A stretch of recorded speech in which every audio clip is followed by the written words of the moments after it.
رسول اساتین ملت مشائخ کرام برادران ملت اسلامیہ و خواہران ملت اسلامیہ، السلام علیکم ورحمۃ اللہ وبرکاتہ۔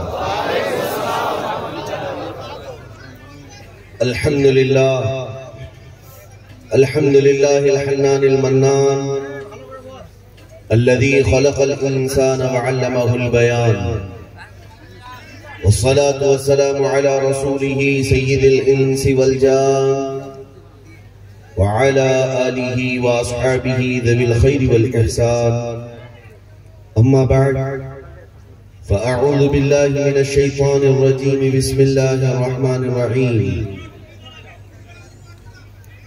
قل إن كنتم تحبون الله فاتبعوني يحببكم الله ويغفر لكم ذنوبكم والله غفور رحيم۔ صدق الله مولانا العظيم وبلغنا رسوله النبي الأمين المتين المختار الكريم، ونحن على ذلك من الشاهدين والشاكرين والحمد لله رب العالمين۔ بارگاہ رسالت معاب صلی اللہ تعالی علیہ وسلم میں درود پاک کا ہدیہ پیش کریں۔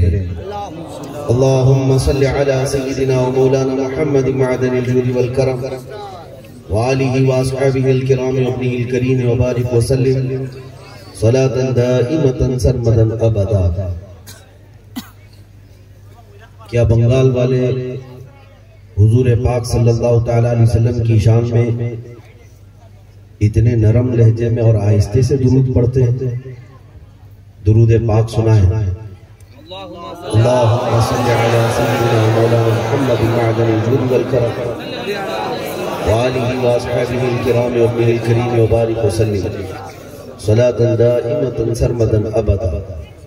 مجھے احساس ہے اس بات کا، سخت ٹھنڈیوں میں آپ بیٹھے ہیں لیکن کسی بات کی فکر نہ کریں، مومن کے دل کے اندر ایمان کی حرارت ہوتی ہے، عشق مصطفیٰ صلی اللہ تعالی علیہ وسلم کی گرمی اسے ہمیشہ تر و تازہ رکھتی ہے، اور یہ ٹھاٹے مارتا ہوا مجمع رات کی اس تاریکی میں کسی دنیا دار کو دیکھنے کے لیے یا کسی الیکشن کے کیمپیننگ میں نہیں آیا ہے، یہ صرف میرے مصطفیٰ کے نام پر آیا ہے۔ تمامی حضرات کا ایک ہی مقصد ہے، اپنے نبی پاک صلی اللہ تعالی علیہ وسلم کی بارگاہ میں خراج عقیدت پیش کرنا اور ان کی تعریف و توصیف و کمالات سننا، اور ہم منبر سے بھی یہی چاہتے ہیں کہ فضول گوئی اور ادھر ادھر کی باتیں نہ ہوں، جو بات کی جائے وہ صرف شہنشاہ اعظم کی بات کی جائے۔ اپنا سب کچھ گنبد خضرا کل بھی تھا اور آج بھی ہے، میرے نبی سے میرا رشتہ کل بھی تھا اور آج بھی ہے۔ بتلا دو گستاخ نبی کو غیرت سنی زندہ ہے، بتلا دو گستاخ نبی کو غیرت سنی زندہ ہے، ان کے نام پہ مر مٹنے کا جذبہ کل بھی تھا اور آج بھی ہے۔ عزیزان گرامی وقار، مسلمانوں کو اگر کوئی چیز زندہ رکھتی ہے، تمہیں آباد رکھ سکتی ہے، تو یہ تمہارے چہرے کی رونق کوئی چیز بن سکتی ہے، تو وہ کھانا پینا نہیں، کاجو بادام نہیں، خون کا دوران بھی نہیں۔ تمہیں اگر کوئی چیز تر و تازہ رکھتی ہے تو صرف عشق محمد ہی ہے، وہ صرف اور صرف میرے مصطفیٰ کریم صلی اللہ تعالی علیہ وسلم کی لازوال محبت ہے۔ ایک بہت بڑے یہودی عالم نے لکھا ہے، جس نے 3 بار پی ایچ ڈی کی ہے مسلمانوں پر، اور اس نے کہا کہ میں غرناطہ، بغداد، مراکش، لیبیا، کئی جگہوں کے مسلمانوں کے حالات پر میں نے پی ایچ ڈی کی ہے۔ ان مسلمانوں کو کئی مرتبہ مارا گیا، کاٹا گیا، پیٹا گیا، ان کو ٹکڑوں میں بدل دیا گیا، ان کو اجاڑ دیا گیا، بغداد کتنی مرتبہ تباہ کیا گیا، قاہرہ اجاڑ دیا گیا، مسلمانوں کی کئی سلطنتوں کو تہس نہس کیا گیا، لیکن وہ کہتا ہے آج پھر سے مسلمان متحد نظر آتے ہیں، پھر سے مسلمانوں کے چہروں پر وہی رونق نظر آتی ہے۔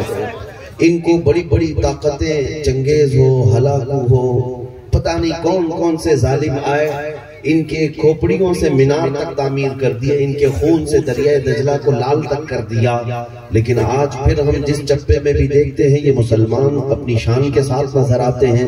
آج بھی ان کی مسجدوں سے میناروں سے اذان کی آواز ویسی گونجتی ہے جیسے 1400 سال پہلے گونجتی تھی۔ آخر کون سی چیز ہے جو ان کو 1000 ٹکڑوں میں تبدیل ہونے کے بعد بھی ایک چیز جمع کر دیتی ہے؟ ان کو بے اولاد کرنے کے بعد، ان کے بچوں کو یتیم کرنے کے بعد، ان کی بیویوں کو بیوہ کرنے کے بعد پھر کون ہے جو انہیں جمع کرتا ہے؟ کون سا بادشاہ ہے جو انہیں جمع کرتا ہے؟ اس ربی یہودی نے اپنی کتاب میں لکھا ہے یہ مسلمان 1000 بار ٹوٹے، 1000 بار بکھرے، ان کو کوئی بادشاہ جمع نہیں کر سکتا۔ ان کو جو چیز جمع کرتی ہے وہ تاجدار مدینہ کی محبت ہے۔ اسی کو تو اقبال نے کہا تھا یہ فاقہ کش موت سے ڈرتا نہیں ذرا، روح محمدی اس کے بدن سے نکال دو۔ یورپ کیا کہتا ہے جانتے ہیں؟ پورے یہودی یہ کہتے ہیں یہ فاقہ کش موت سے ڈرتا نہیں ذرا۔ مسلمان بھوکا رہتا ہے، پیاسا رہتا ہے، کئی دنوں کے فاقے کرتا ہے اور موت سے بھی نہیں ڈرتا۔ آج پوری دنیا میں اگر سب سے زیادہ بے خوف کوئی جیتا ہے موت سے وہ صرف مسلمان، صرف مسلمان ہے۔ اور کیوں نہ جیے موت سے؟ ہمیں بھلا کیا ڈر؟ موت تو آتی ہے پیغام وصلت لے کر کے۔ ہمارے لیے موت کوئی خوفناک پیغام نہیں ہے۔ مومن جیتا ہی ہے اس رات کے انتظار میں کہ ملک الموت آئے اور میرے نبی سے مجھے قریب کر دے۔ موت مومن کے لیے دردناک حادثہ نہیں ہے، خوفناک بھیانک حادثہ خواب نہیں ہے۔ مومن جیتا ہے کہ وہ اپنے نبی پاک سے ملاقات کرے۔ اسی لیے شاعر نے کہا ہے شب گور بھی اسی گل سے ملاقات کی رات، یعنی قبر کی رات بھی جو ہے مومن کے لیے اس گل سے ملاقات کی رات ہوتی ہے۔ میں جو بات عرض کر رہا تھا وہ یہ ہے کہ اقبال کہتا ہے یہ فاقہ کش موت سے ڈرتا نہیں ذرا، روح محمدی اس کے بدن سے نکال دو۔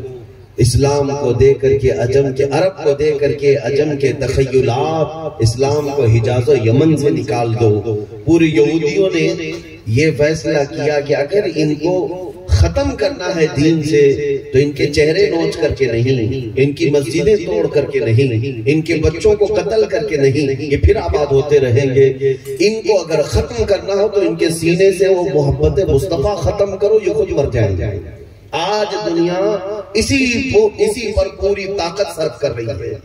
ایڑی چوٹی کا زور جو لگایا جاتا ہے وہ اسی بات پر۔ آپ کیا سمجھتے ہیں یہ جو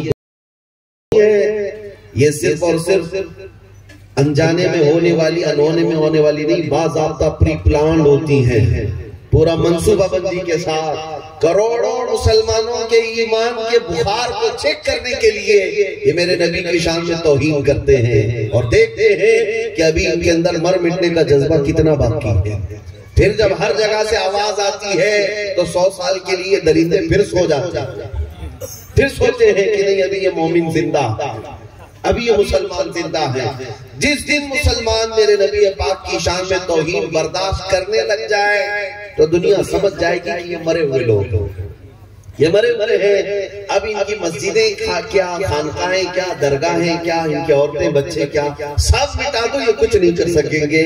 اس لیے کہ تاریخ گواہ ہے جو قوم اپنے نبی پاک کے لیے نہیں کھڑی ہو سکتی وہ اپنے اولاد اور بچوں کے لیے بھی کبھی نہیں کھڑی ہو سکتی، نہ اپنی عزت کے لیے نہ اپنے گھر بار کے لیے، کبھی نہیں۔ تمہارے اندر اگر اللہ تعالیٰ نے آج طاقت و قوت عطا کیا ہے تو اس لیے کہ تم اس کے محبوب کی امت ہو، اور اللہ تبارک و تعالیٰ نے ایک وعدہ فرمایا ہے کان حقا علینا نصر المؤمنین، ہم نے اپنے اوپر لازم کیا ہے کہ مدد کریں گے تو ایمان والوں کی مدد کریں گے۔ اللہ تعالیٰ کی مدد تمہارے ساتھ ہے۔ لہذا اے مسلمانوں ایک بات میری سن کر کے چلو اور پھر میری گفتگو آگے بڑھاتا ہوں۔ آج یہ آپ کے جینے اور مرنے کا فیصلہ ہے۔ آج آپ کا وہ ٹرننگ پوائنٹ ہے کہ یہاں سے اگر خطا کر گئے تو برسوں چلے جائیں گے۔ یہ موڑ ایسا آ چکا ہے، پورے ہندوستانی مسلمانوں سے میں مخاطب ہوں۔ یہ ایسا ٹرننگ پوائنٹ ہے کہ یہاں سے اگر مڑ گئے غلط راستے کی طرف تو برسوں چلے جائیں گے واپس آنے کے لیے۔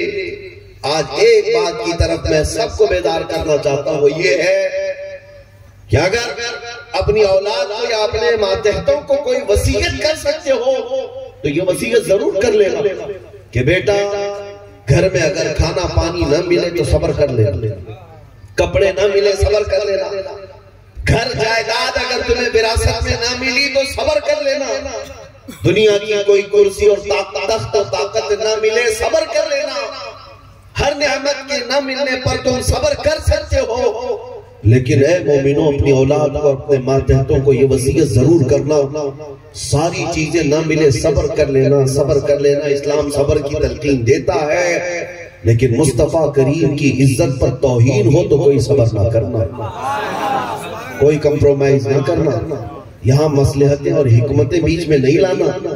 جیسے آج بعض وہ زرخرید لوگ، ہو سکتا ہے ہماری جماعت میں وہ غدار منافقین بیٹھے ہوں جن کو ایسا لگتا ہے کہ نبی پاک کی توہین بھی ایک عام سی بات ہے، ہوتی ہے تو ہو لینے دو، ہم اپنے امن و شانتی کی بات کریں گے۔ کون سے امن کی بات کریں گے؟ حضور پاک صلی اللہ تعالیٰ علیہ وسلم کی شان میں گالیاں دی جائیں، گستاخیاں کی جائیں، اور اگر کوئی ہمارا لیڈر یہ کہے کہ مسلمانوں صبر کرو صبر کرو، اسے آپ جواب میں یہ کہیں صبر یہاں پر نہیں سکھایا جاتا، صبر موت پر کرنے کی تلقین اسلام نے کی ہے، گھر بار لٹ جانے پر بھی صبر کی تلقین کی ہے۔ لیکن تمہیں پتا ہے اگر تم ان اوقات میں بھی کہو گے کہ چپ رہو تو پھر بلال حبشی کی روح بھی چیخے گی، خبیب بن عدی کی روح بھی چیخے گی کہ مصطفیٰ کریم کی عزت پر انہوں نے کوڑے بھی کھائے، جسموں کو چھلی بھی کر لیا، اور مسلمان اپنے گھر میں نرم غذائیں کھا کر کے صبر کی تلقین کرتا ہے۔ میرے عزیزوں تمہیں پتا ہے جنگ احد میں میرے آقا صلی اللہ تعالیٰ علیہ وسلم کے ڈیفنس میں، ان کے دفاع میں ایک صحابی رسول کھڑے تھے ابو قتادہ، جن کے جسم پر 80 تیر لگ گئے تھے، 80 تیر آ گئے، لیکن وہ ہٹنے کا نام نہیں لیتے تھے۔ ناموس رسالت کی حفاظت کا مطلب سمجھتے ہو؟ حضور پاک کی شان کی حفاظت کا مطلب؟ اس صحابی نے 80 تیر اپنے جسم پر لیے، یہاں تک کہ ایک تیر ایسا آیا کہ ان کی آنکھ میں چلا گیا اور ان کی آنکھ کی پتلی باہر آ گئی، ان کی آنکھ کی پتلی باہر آ گئی، اور پیچھے رسول پاک صلی اللہ تعالیٰ علیہ وسلم جلوہ بار ہیں۔ پوچھو اس صحابی کو، ان کا بھی تو گھر بار تھا، ان کے بھی بیوی بچے تھے، آپ گھر میں بیٹھ گئے، مصلحت تھی، کیوں اپنی جان جوکھم میں ڈال کر کے 80 تیر جسم پر لے لیے؟ میرے عزیزوں وہ صحابہ تھے تمہیں جواب دیتے، اصل زندگی تو اس نام پر مٹنے کو ہی کہتے ہیں، ان کے قدموں پر جو فنا ہو گیا وہ اصل زندگی ہے۔ مرشد گرامی حضور تاج الشریعہ بدر الطریقہ رحمت اللہ تعالیٰ علیہ نے فرمایا ہے، تیرے دامن کرم میں جسے نیند آ گئی ہے، یا رسول اللہ تیرے دامن کرم میں جسے نیند آ گئی ہے وہ فنا نہ ہوگی، اسے زندگی ملی ہے۔ اگر حقیقی زندگی چاہتے ہو تو مر مٹو ان کے قدموں پر، ہاں جان دے دینا یہ مردہ ہونے کی علامت نہیں ہے۔ 14 صدیوں بعد بھی ہمارے مجموع میں حسین زندہ ہے، نہیں زندہ ہے؟ امام احمد بن حنبل زندہ ہے، وہ 1000 کوڑے کھائے، امام اعظم ابو حنیفہ آج بھی ہمارے مجموع کی رونق ہے۔ یہ وہ لوگ ہیں جنہوں نے تکلیفیں اور مصیبتیں اٹھائی ہیں مصطفیٰ کریم کی عزت کے معاملے میں، ان کے شان کی حفاظت کے معاملے میں، لیکن آج بھی ہماری قوموں میں وہ زندہ ہیں۔ مجدد الف ثانی زندہ ہے، امام احمد رضا خان زندہ ہے۔ میرے عزیزو ایک بات یاد رکھنا، جو اس نام پاک کی حفاظت کے لیے جیتا ہے مولا اس کے نام کو ہمیشہ کے لیے قائم رکھ دیتا ہے۔ پوری دنیا میں قیامت آنے تک ان عاشقوں کا نام چلتا رہے گا۔ عشق محبت اعلیٰ حضرت کے نعرے بنگال والے اس لیے نہیں لگاتے کہ اعلیٰ حضرت بنگال کے رہنے والے تھے یا پٹھان خاندان کے تھے، اس لیے 100 سال بعد بھی نعرے لگائے جاتے ہیں کہ اس امام احمد رضا نے پوری زندگی اگر کسی کی بات کی ہے تو تاجدار مدینہ کی بات ہے۔ جو ان کی عزت کی بات کرے گا وہ ہمیشہ کے لیے جیوت ہو جائے گا، ہمیشہ کے لیے وہ زندہ ہو جاتا ہے۔ آج فیصلہ تمہارے ہاتھ میں ہے کہ حضور پاک صلی اللہ تعالیٰ علیہ وسلم کی عزت کی حفاظت کے لیے کیا گھر میں مصلی بچھا کر کے دعائیں مانگتے ہوئے حفاظت کرو گے، یا پھر میدان عمل میں اتر کر کے ظالموں کی آنکھوں میں آنکھیں ڈال کر بتاؤ گے کہ میں اس محمد عربی کا غلام ہوں جس کو دیکھ کر کبھی سمندر بھی راستے دے دیا کرتا ہے، طوفان بھی رخ موڑ لیا کرتا ہے، میں اس حبیب عربی کا غلام ہوں جس کے متعلق اقبال نے کہا تھا ٹل نہ سکتے تھے جنگ میں اگر اڑ جاتے تھے، پاؤں شیروں کے بھی میدان سے اکھڑ جاتے تھے، تجھ سے سرکش ہوا کوئی تو بگڑ جاتے تھے، ارے تیغ کیا چیز ہم توپ سے بھی لڑ جاتے تھے۔ بزدلوں کا نام مسلمان نہیں ہو سکتا، ڈرپوک قوم کا نام ایمان والے نہیں ہو سکتے۔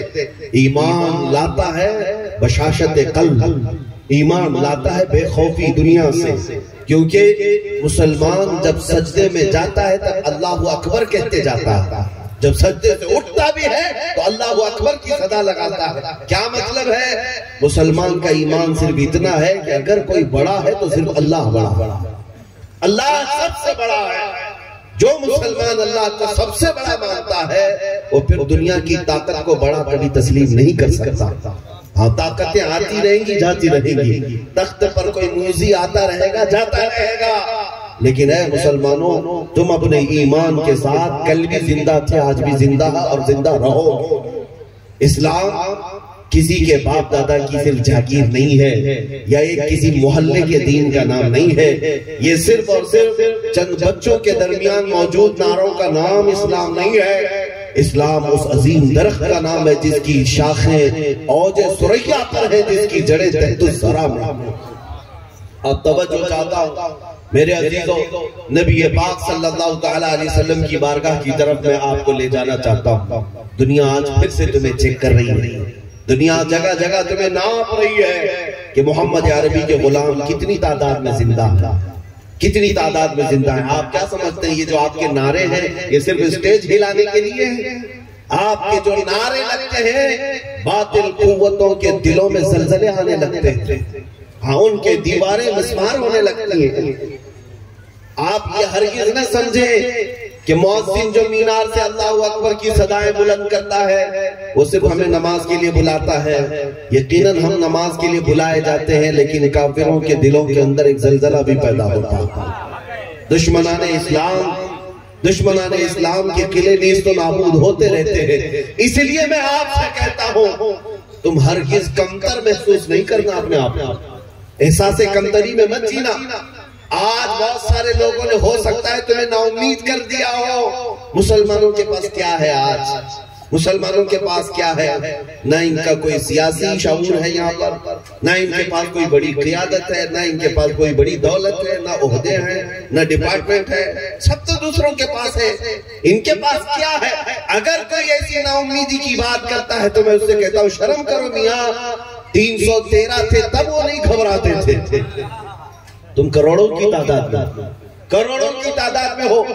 اگرچہ دنیا یہ کہتی ہے تمہارے پاس کچھ نہیں ہے، جواب دینا ہاں میرے پاس کچھ نہیں، میرے پاس کچھ نہیں ہے، دولت، سیاست، طاقت و قوت کچھ نہیں ہے، لیکن اسے کہنا کہ مقابلے کے وقت ایمان والے کی مثال یہ ہے جیسے غریب نواز نے فرمایا تھا، خواجہ ہند نے فرمایا تھا، 8 فقیروں کی جماعت ہندوستان کی طرف آ رہی تھی، شہاب الدین غوری شکست کھا کر کے لوٹ رہا تھا، شکست کھا کر کے شہاب الدین غوری نے دیکھا کہ 8 فقیر آ رہے ہیں، قاصد بھجوایا کہ کہاں کا رخ ہے، بابا سے پوچھو کدھر جا رہے ہیں؟ قاصد نے جا کر پوچھا بابا کہاں جا رہے ہیں؟ خواجہ معین الدین چشتی نے کیا فرمایا جانتے ہیں؟ فرمایا ہندوستان فتح کرنے جا رہا ہے۔ 8 فقیروں کی جماعت ہندوستان فتح کرنے کی بات کر رہی ہے۔ وہ ہنسا اور کہا بادشاہ میری اتنی بڑی فوج ہے، ہاتھی گھوڑے ہے، ساز و سامان ہے، تلوار ہے، ہتھیار ہے، اور میں شکست کھا کر کے جا رہا ہوں، اور گدڑی پہنے ہوئے 8 فقیر کہتے ہندوستان فتح کرنے جا رہے ہیں۔ خواجہ معین الدین چشتی رحمت اللہ علیہ نے فرمایا ہاں شہاب الدین تو گیا تھا ہاتھی گھوڑے تلوار کے بھروسے پر، معین الدین صرف اللہ اس کے رسول کے بھروسے پر جاتا ہے، اور جس کے پاس یہ طاقت ہے وہ دنیا کی سب سے بڑی طاقت ہے۔ اے مسلمانوں میں آپ کو یہی کہنا چاہتا ہوں نا امید مت ہونا، رہنے دو دنیا کے پاس ساری طاقتیں، لیکن اللہ ہمارے ساتھ ہے، رسول پاک ہمارے ساتھ ہے، دنیا کی سب سے بڑی طاقت تمہارے پاس ہے، وہ اللہ رب العزت ہے، لہذا خوف نہ کر۔ اعلیٰ حضرت فاضل بریلوی رضی اللہ تعالیٰ عنہ نے کس قدر تمہیں حوصلہ دیا جانتے؟ جو ڈرپوک لوگ ہیں، جو ڈرے سہمے ہوئے باتیں کرتے ہیں، ان کو اعلیٰ حضرت نے کہا تھا خوف نہ رکھ رضا ذرا، تو ہے عبد مصطفیٰ، خوف نہ رکھ رضا ذرا، تو ہے عبد مصطفیٰ، تیرے لیے امان ہے، تیرے لیے امان ہے، آپ کے لیے دنیا میں بھی امان ہے، آخرت میں بھی امان ہے۔ میں آپ کو بتاتا ہوں اے مسلمانوں، یہ علماء اہل سنت مشائخ ہمارے سروں کے تحت، آج ابھی کوئی کمی نہیں آئی ہے ہندوستان میں۔ ایک بات یاد رکھنا، نا امیدی کی طرف لانے والوں کو میں بار بار کہتا ہوں کہ مسلمانوں کو یہ کہہ کر کے نہ ڈرایا جائے کہ اب تمہارا کوئی نہیں ہے۔ میرے عزیزو، آج بھی تمہارے ساتھ ویسی ہی مدد آئے گی جیسے مدینے کے تاجدار ہر جگہ مدد فرمایا کرتے ہیں، کیونکہ تم گنہگار ہو سکتے ہو لیکن غدار ابھی نہیں بنے۔ کیا آپ نے نبی کے غدار ہو کوئی؟ ہاں ہم مانتے ہیں گناہ ہم سے ہوئے ہوں گے، گنہگار ہونا اور ہے، غدار ہونا اور، غدار ہم میں سے نہیں ہوا ہے۔ میں آپ کو تحدیث نعمت کے طور پر ایک بات کہہ دوں، میرے پیچھے پوری طاقتیں لگا دی گئی، دلی سے لے کر ممبئی تک، ممبئی سے لے کر کرناٹک تک، بڑی بڑی ڈپارٹمنٹ کے لوگ، روزانہ چیکنگ کرنے کے لیے، سکوٹنی کے لیے ٹیم تشکیل دی گئی کہ ان کی جائیداد دیکھو، ریونیو ڈپارٹمنٹ والوں کو بھیجا گیا زمینیں دیکھ لو کتنی بنایا ہے، اور ناجائز آمدنی کہاں سے کچھ آئی ہے، بینک کے اکاؤنٹ کھول کر کے دیکھ لو، کھاتے دیکھ لو، ساری چیزیں دیکھ لی، ملا تو کچھ نہیں۔ اور اس کے بعد بیک سپورٹ کس کا ہے، کون سے نیتا کے ساتھ ان کا زیادہ تعلق ہے، کانگریس کے ساتھ، بی جے پی کے ساتھ، حمایت کے ساتھ، کون سے نیتا؟ عجیب اتفاق ہے کہ ہمیشہ سے کبھی ان لوگوں سے میل جول رہا ہی نہیں ہے۔ عام سی بات میں آپ کو بتاؤں، ہمارا کسی بھی نیتا سے کوئی تعلق زیادہ رہا ہی نہیں، اگر کوئی مسلمان ہے تو سلام کلام، یا کوئی دوسرے بھی ہیں اتفاق پڑ گیا بس۔ کبھی ایسا نہیں ہے کہ ہم نے کسی سیاسی طاقت کا سپورٹ لیا ہے، آج تک نہیں۔ میں آپ کو بتاؤں، ہمارے ایک چاہنے والے شاگرد ہیں، ان کے پاس ڈپارٹمنٹ کے کچھ لوگ کہہ رہے تھے کہ آخر یہ مولانا کو کون سپورٹ کرتا ہے، کون بیکنگ کرتا ہے۔ ہم نے بہت ساری چیزیں چیک کی ہیں، تو وہ میرے پاس آئے اور کہا کہ فلاں فلاں لوگ آئے تھے، بڑے لوگ تھے، ادھیکاری تھے، وہ کہہ رہے تھے کہ مولانا کو کون سپورٹ کرتا ہے، کون سے نیتا کے ساتھ ان کے گہرے تعلقات ہیں۔ میں نے کہا میرے میاں ان کو سب کچھ پتا ہے، میری فون ریکارڈنگ تک رکھتے ہیں، ساری چیزیں پتا ہے، پھر پوچھنے کی کیا بات ہے، لیکن اگر پوچھتے ہیں تو جاؤ انہیں جواب دے دو، زندگی گزر جائے گی، ناک رگڑ جائے گی، تمہیں پتہ نہیں چلے گا کہ بیکنگ کون کرتا، نہیں پتہ چلے کہ ان کی بیکنگ کون کرتا ہے، سپورٹ کون کرتا ہے۔ وہ گھبرایا ہمارا شاگرد اور کہا کیا کوئی سیکریٹ مسئلہ ہے، باہر کی کوئی طاقت ہے؟ ہم نے کہا میاں وہ یہاں کی بات کر رہا ہے، یہاں کی بات کر رہا ہے، دنیا کی۔ ہمیں اعلیٰ حضرت کے گھرانے نے قیامت کے دن بھی سکھایا ہے، قیامت کے دن کے بارے میں بھی ہم ڈرتے نہیں ہیں کہ امام زمان فاضل بریلوی کے برادر گرامی حسن رضا بریلوی فرماتے ہیں ڈھونڈا ہی کرے صدر قیامت کے سپاہی۔ تم یہاں کی بات کرتے ہو، ہم قیامت کی بات کر رہے ہیں۔ ڈھونڈا ہی کرے صدر قیامت کے سپاہی، وہ کس کو ملے جو تیرے دامن میں چھپا ہوا۔ ہمارا بس اتنا ہی ہے کہ جو رسول پاک کے دامن میں چھپا ہوا ہو اس کے لیے بیکنگ، سپورٹ اور دنیا کی کسی چیز کی ضرورت نہیں، اللہ اور اس کے رسول اس کے لیے کافی۔ میرے عزیزو، آپ سب کو میں اسی بات کی دعوت دینا چاہتا ہوں کہ حضور پاک صلی اللہ تعالیٰ علیہ وسلم کے ساتھ وفا کرنا سیکھو، وفا کرنا سیکھو کہ اگر ان کے نام کا تم نے کلمہ پڑھا ہے تو پورے کے پورے حضور کے ہو جاؤ۔ ان کے جو ہم غلام تھے خلق کے پیشوا رہے ہیں۔ آپ کو پتہ ہے حضور کی غلامی سے جو ہٹ گئے تو ہر جگہ بے عزتی پر آ گئے، ہر جگہ تم سے ساری چیزیں چھین لی جانے لگی۔ آپ اس بات کو سمجھ کر کے چلو کہ بلال حبشی کو میرے آقا صلی اللہ علیہ وسلم نے بھرے مجمع میں فتح مکہ کے دن 10,000 کے مجمع میں خانہ کعبہ کی چھت پر چڑھایا۔ بلال حبشی سے کہا اذان دو، وہاں اور بھی صحابہ تھے، لیکن بلال کو کیوں چڑھایا گیا؟ حضرت بلال کو کعبے کی چھت پر چڑھا کر اذان دینے کا حکم ہوا، آپ نے اذان دی۔ میرے عزیزوں بزرگان دین فرماتے ہیں اس میں یہ میسج دینا تھا، اے لوگوں دیکھو یہی وہ بلال ہے جس کے پیروں میں رسی ڈال کر تم مکہ میں کھینچتے تھے، یہی وہ بلال ہے جس کے سینے پر تم گرم سل رکھتے تھے، یہی وہ بلال ہے جس کو آگ کے انگاروں میں تم لٹا کر کے اس کا دین پھیرنے کی کوشش کرتے تھے، اور ہر بات میں یہ مصطفیٰ مصطفیٰ کرتا تھا، عہد عہد کرتا تھا۔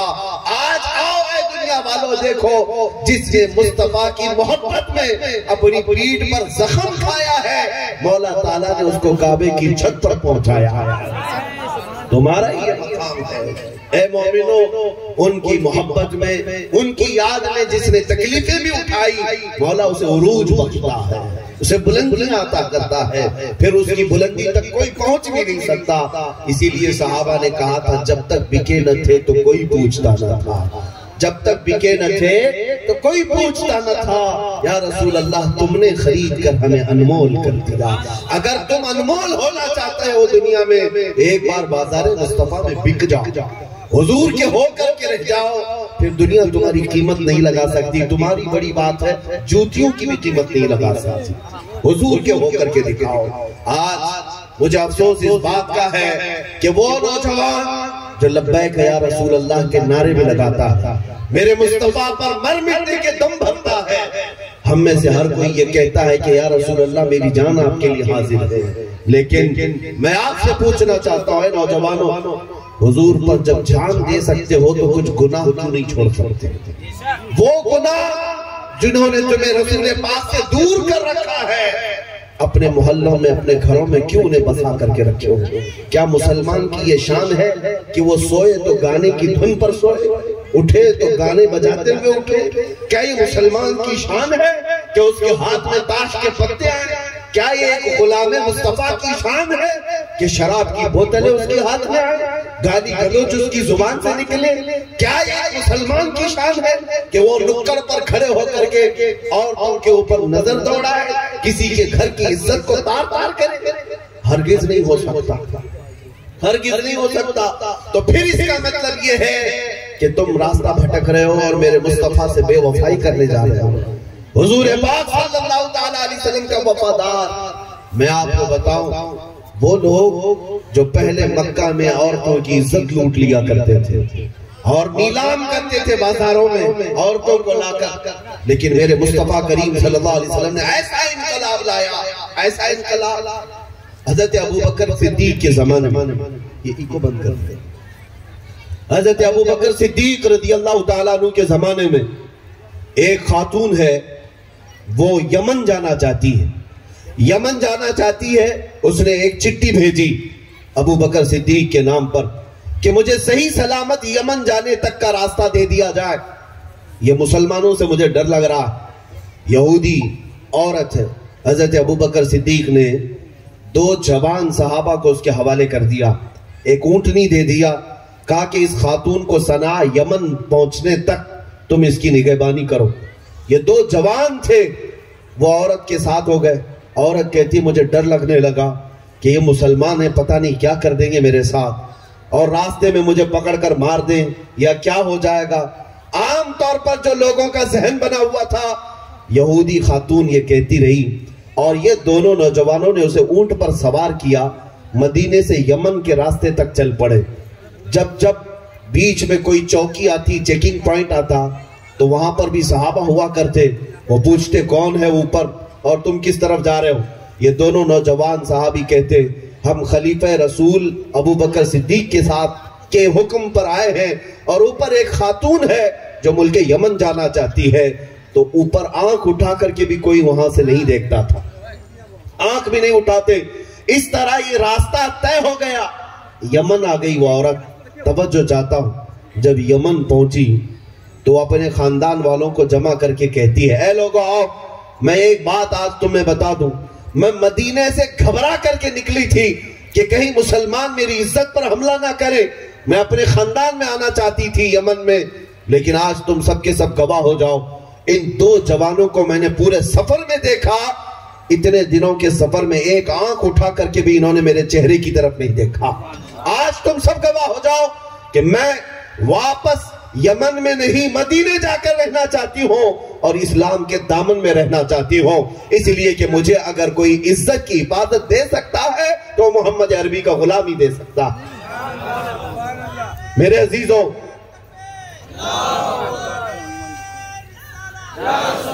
دنیا کو آج بھی یہ بتانے کی ضرورت ہے کہ تم عورتوں کی عزت پر ڈاکہ ڈالنے والی قوم میں سے نہیں، بلکہ محمد عربی کے غلام ہیں جو ہر عورت کو بہن سمجھ کر اس کی عزت کی حفاظت کرتے ہیں۔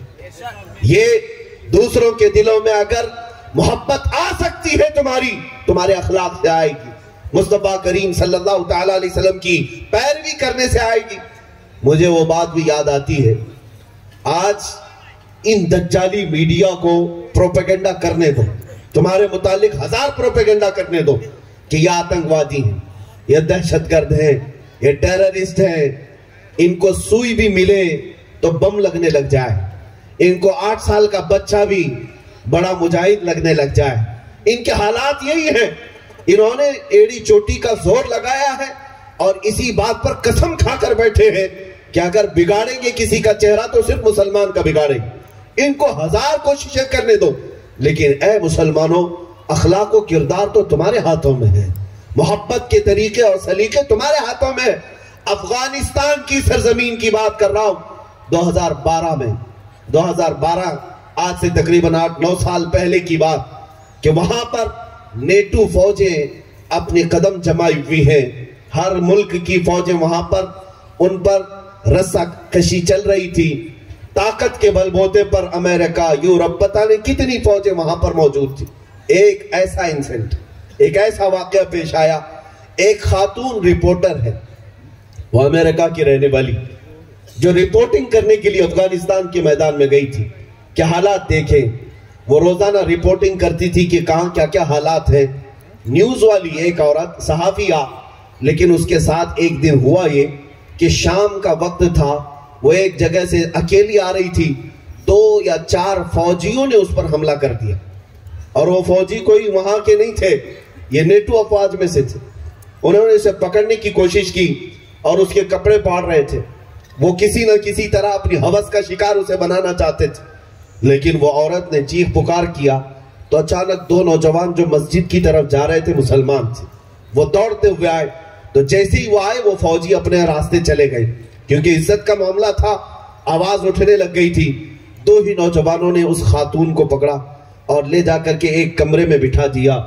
وہ چہرے والے تھے، ٹوپی والے تھے، نماز کے لیے جا رہے تھے۔ اب یہ خاتون لکھتی ہے کہ ہمارے فوجی جو حملہ کیے تھے، تھوڑی دیر کے لیے مجھے کشمکش تھی، لیکن اس سے زیادہ ڈر تو یہ افغانی مسلمانوں سے تھا مجھے۔ پتہ نہیں اب یہ تو آتنکواد لوگ ہیں، یہ تو دہشت گرد ہیں، اب یہ تو میری بوٹیاں ہی تقسیم کریں گے، ہم میرے ساتھ کیا کریں گے۔ وہ خاتون کہتی ہے ڈری سہمی ہوئی اپنے کمرے کے اندر بیٹھی رہی، دروازہ بند تھا، رات کا وقت ہوا تو اچانک دروازہ کھلا، کھانے کا ایک برتن اندر کسی نے کیا اور پھر دروازہ بند کر لیا۔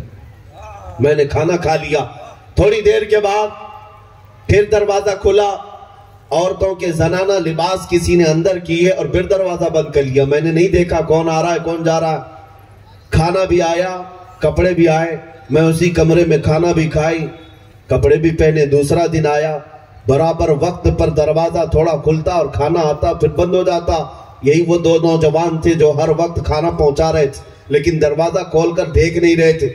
دوسرے دن شام کے وقت اس کے سفارت خانے سے، اس کے ملک کی ایمبیسی سے کچھ ذمہ دار لوگ آئے اور دروازہ کھول کر اس خاتون سے کہا ہم تمہارے ملک کی سفارت خانے سے آئے ہیں، کیا تمہارے ساتھ کوئی حادثہ ہوا؟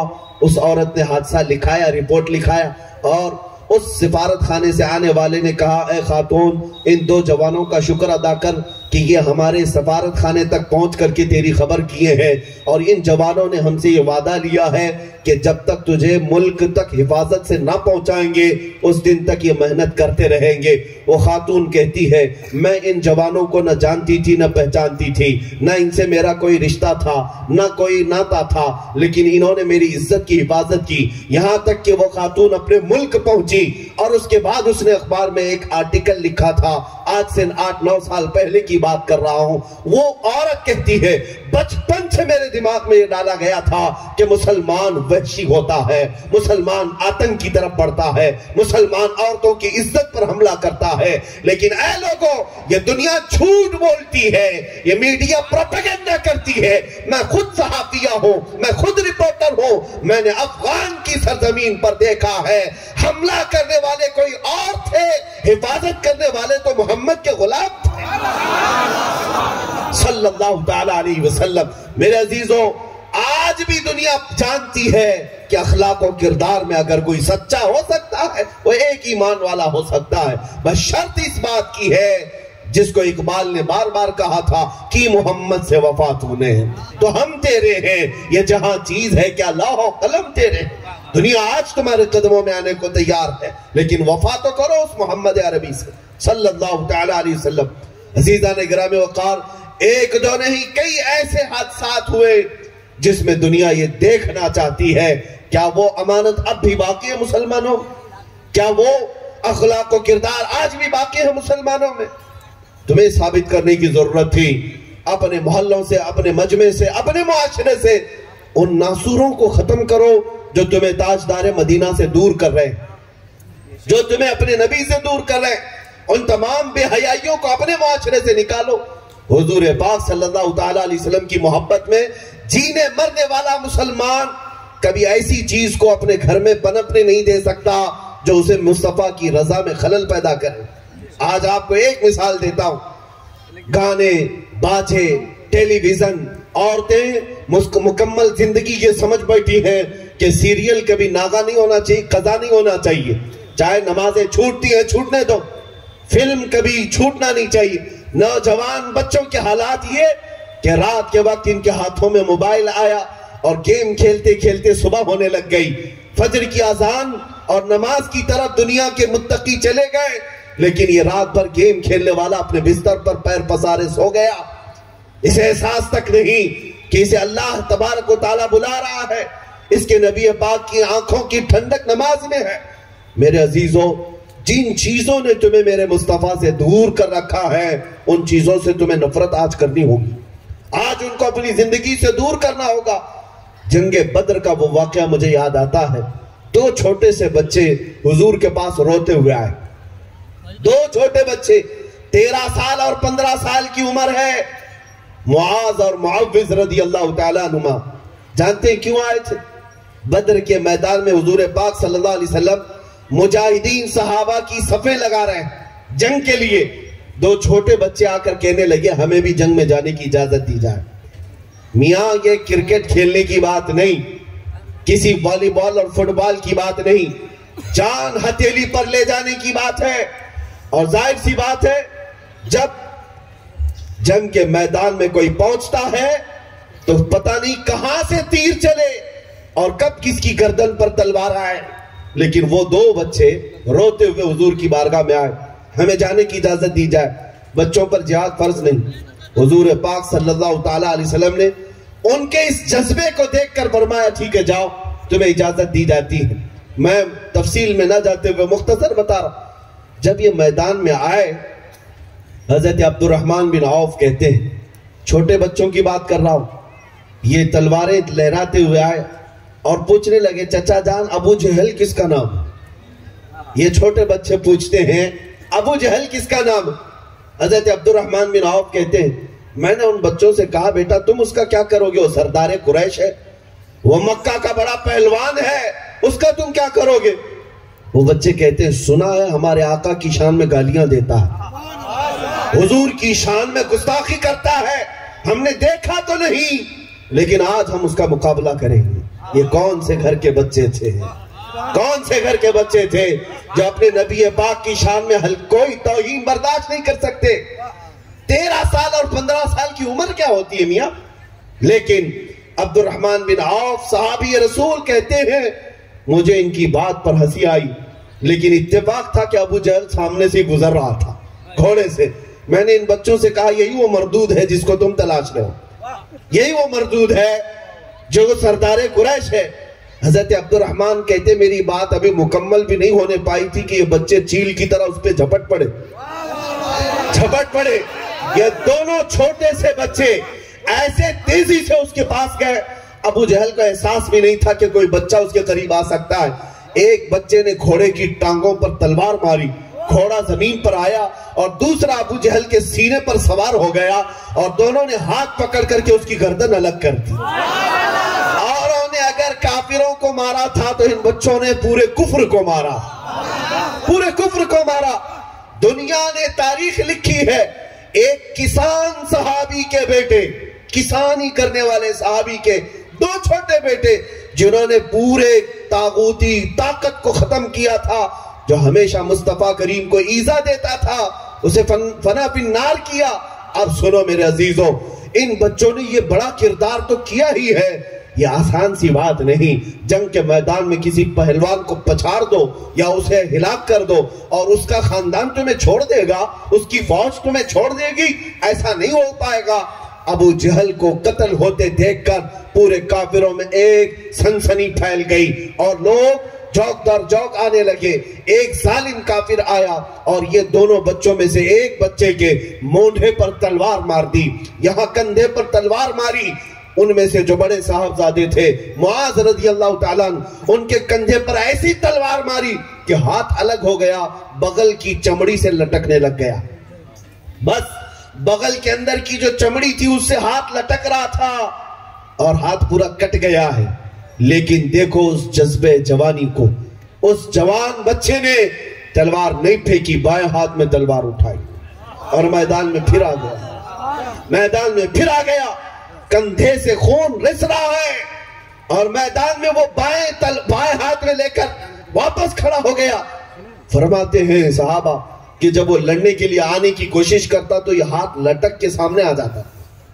میاں ایک انگلی پر بھی کچھ ہو جائے ہمارے, ہم آہ اوہ کرتے ہوئے پتہ نہیں کتنے ہسپتالوں کے چکر لگائیں.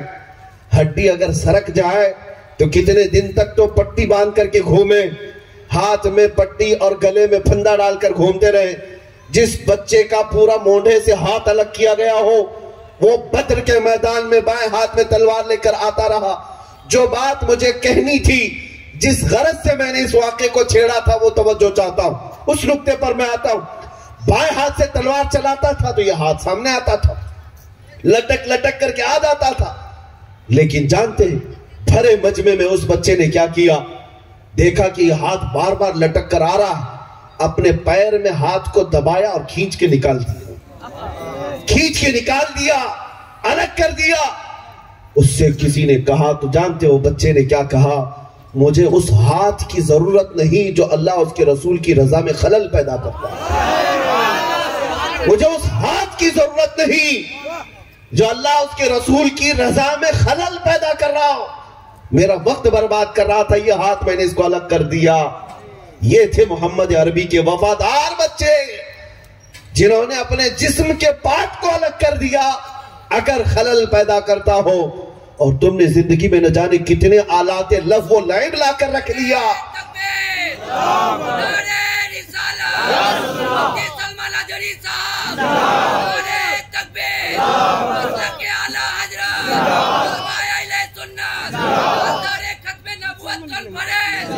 میرے عزیزوں, آج ہمارے گھروں سے وہ خوشبو آنی چاہیے تھی.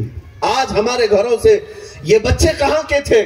بدر کے میدان میں یہ دونوں بعد میں شہید ہو گئے, معاذ بھی اور معوذ بھی دونوں شہید ہو گئے. 14 شہیدوں میں بدر کے اگر نام آتا ہے تو ان دونوں کا بھی نام آتا ہے. میرے مصطفیٰ کریم کی حرمت پر, عزت پر مر مٹنے والے وہ بچے کہاں سے پیدا ہوئے تھے؟ جانتے ہیں ان کے باپ کو جب کہا جاتا تمہارے 2 چھوٹے بچے گئے تو وہ مسکرا کر کہتے تھے کہ میرے گئے نہیں, مصطفیٰ نے قبول کیا, اللہ رب العزت نے قبول کیا ہے. اگر میرے اور 100 بچے ہوں تو ان قدموں پر میں نچھاور کر دوں. یہ انہی گھروں سے بچے مل سکتے ہیں جن گھروں کی ماں نے انہیں مصطفیٰ کریم کے نغموں کی لوریاں سنائی ہو, حضور کی محبت میں انہیں سلایا ہو. یہ انہی گھروں کے بچے ہو سکتے ہیں جہاں کی تربیت یوں کی جاتی ہو, میں سو جاؤں یا مصطفیٰ کہتے کہتے, کھلے آنکھ میری صلی علی کہتے کہتے. مسلمانوں, آج ہمیں بدلنے کی ضرورت ہے, آج ہمیں تبدیلی کی ضرورت ہے. ہمارے گھروں کی طرف جو آج ظالموں کی نظریں اٹھی ہیں وہ صرف اسی وجہ سے. دیکھو ایک بات یاد رکھیں، شیر جب تک شیر رہتا ہے ہر کوئی اس سے خوف زدہ رہتا ہے، اور شیر اگر کتوں کی حالت پر آ جائے تو ہر کوئی اس پر حملہ بھی کر سکتا ہے. تو کتے بننے کی کوشش شیر کو نہیں کرنا چاہیے. شیر کی حیثیت الگ ہے، وہ الگ انداز سے رہتا ہے. جب شیر اپنی شیری بھول جائے تو اس کے ساتھ کتوں جیسا سلوکی کیا جاتا ہے. کوئی بھی اس کو پکڑ لے گا، کوئی بھی اس کے ساتھ کچھ بھی کر لے گا. محمد عربی صلی اللہ تعالیٰ علیہ وسلم کے غلام دنیا میں وہ ہوتے تھے کہ تم دوسروں کے اخلاق نہیں قبول کرتے بلکہ اپنی چھاپ دوسروں پر چھوڑ دیا کرتے. تمہاری پرچھائیوں پر دوسری قومیں اپنے راستے طے کرتی تھی، تمہارے نقش قدم پر دنیا چلتی تھی. آج تم غیروں کی تقلید پر چلے گئے. آج ہمارا جوان پھٹی پینٹ پہننے کو فخر محسوس کرتا ہے.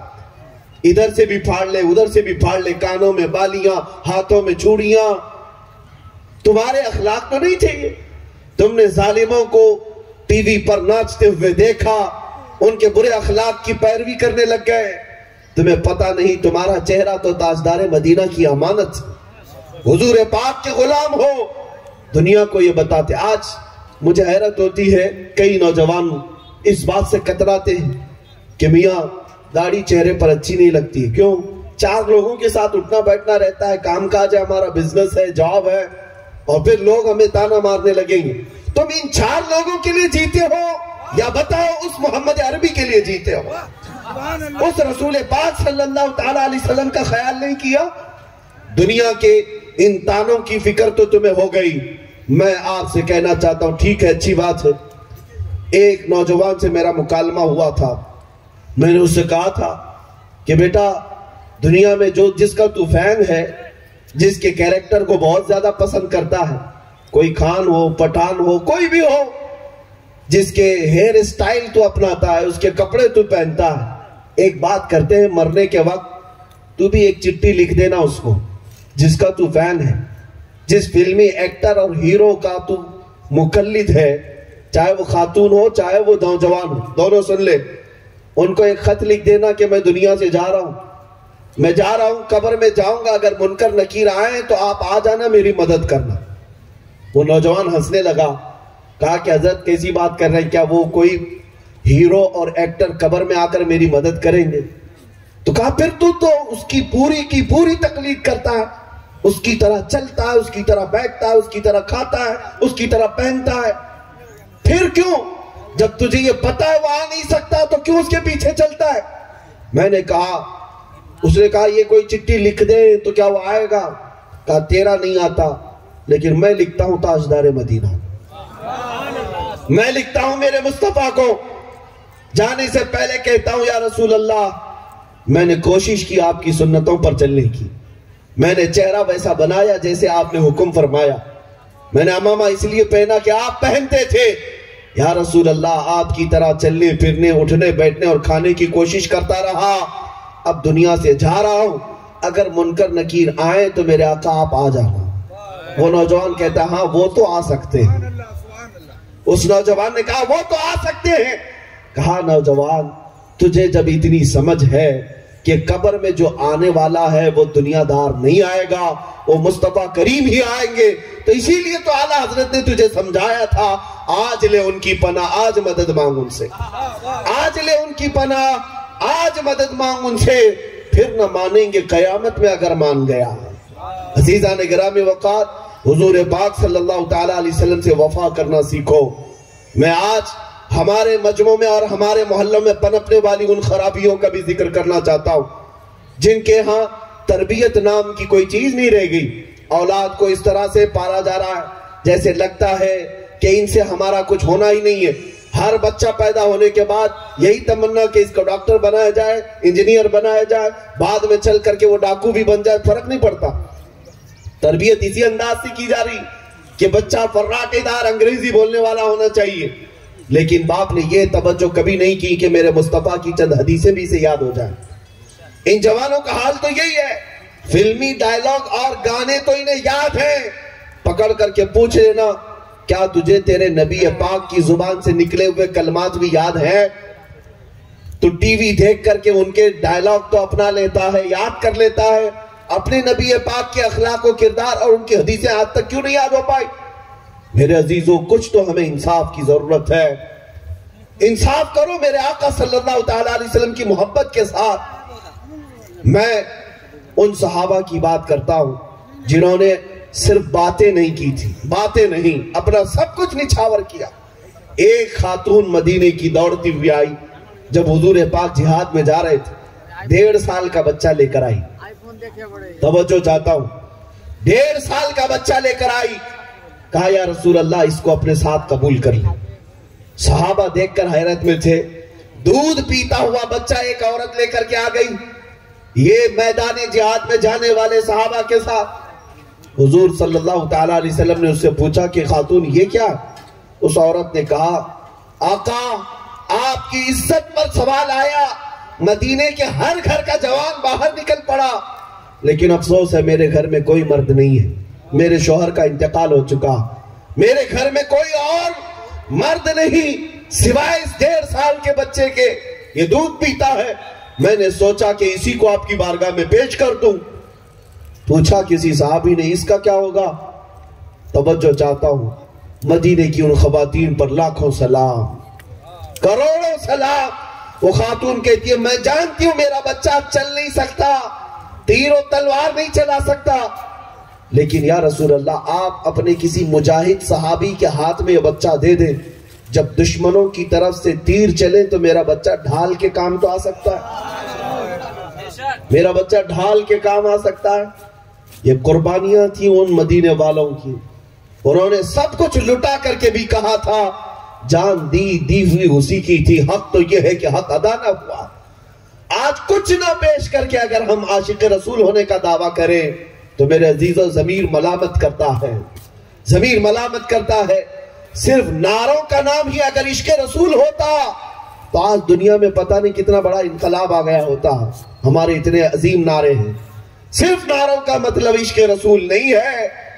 یہ شہادت گہ الفت میں ہے قدم رکھنا، لوگ آسان سمجھتے ہیں مسلمان ہونا۔ مصطفیٰ کریم صلی اللہ تعالیٰ علیہ وسلم کی محبت اگر حقیقت میں ہے تو کچھ چیزیں تو تمہیں چھوڑنا ہوگا۔ دنیا کے اخلاق و کردار کو ٹھوکر مارو، آؤ اور دنیا کو بتاؤ سب سے زیادہ حسین چہرہ دنیا کا اگر کوئی ہے تو وہ گنبد خضرا والے کا ہے۔ کیا تمہیں اس بات کا یقین نہیں ہے؟ ہر بندہ مسلمان یہی کہتا ہے میرے نبی کے اخلاق سب سے عمدہ، میرے نبی کا چہرہ سب سے اعلیٰ۔ جو تمہارے پاس سب سے عمدہ اخلاق والے، سب سے اچھے چہرے والے رسول ہیں، تو پھر دنیا داروں کی پیروی کرنا تو مجھے سمجھ میں نہیں آتا، پھر کسی اور کی طرف دیکھنا تو سمجھ میں نہیں آتا۔ اے نوجوانوں، تمہاری آنکھیں کب بے حیا ہو گئی؟ تم عورتوں کے حسن میں مبتلا ہو گئے؟ یا اگر کوئی نوجوان دین سے غافل ہو کر صرف ایک لڑکی کے چکر میں بے دین ہو گیا، اور ان خواتین سے بھی میں کہتا ہوں جو جوان بچیاں ہیں، تم کسی کے چہرے پر فدا ہو گئی یا کسی کے چال چلن پر اور گھر بار چھوڑ کر بھاگنے پر بیٹھ گئی، تو میں پوچھنا چاہتا ہوں اب تک تمہارے دلوں میں ایمان ہی نہیں آیا اور تم نے تاجدار مدینہ صلی اللہ تعالیٰ علیہ وسلم کو دیکھنے کی تڑپ ہی نہیں رکھی۔ اگر تمہاری آنکھوں میں اس بات کی تڑپ ہوتی کہ دنیا کا سب سے زیادہ حسن والا چہرہ وہ مدینے والے کا ہے، پھر دنیا کا کوئی حسن تمہیں دھوکہ نہیں دے سکتا، کوئی جمال تمہیں اپنی طرف مائل نہیں کر سکتا۔ اسی لیے میں کہتا ہوں آؤ آج دنیا میں اگر چہرے اپنے آنکھوں میں کوئی صورت بسانا ہو تو دنیا داروں کی نہیں، تاجدار مدینہ کی۔ میں ایک خد و خال تمہارے سامنے پیش کرتا ہوں، یوں ہی صحابہ نے نہیں کہا تھا وَأَحْسَنُ مِنْكَ لَمْ تَرَ قَطُّ عَيْنِي وَأَجْمَلُ مِنْكَ لَمْ تَلِدِ النِّسَاءُ خُلِقْتَ مُبَرَّأً مِنْ كُلِّ عَيْبٍ كَأَنَّكَ قَدْ خُلِقْتَ كَمَا تَشَاءُ۔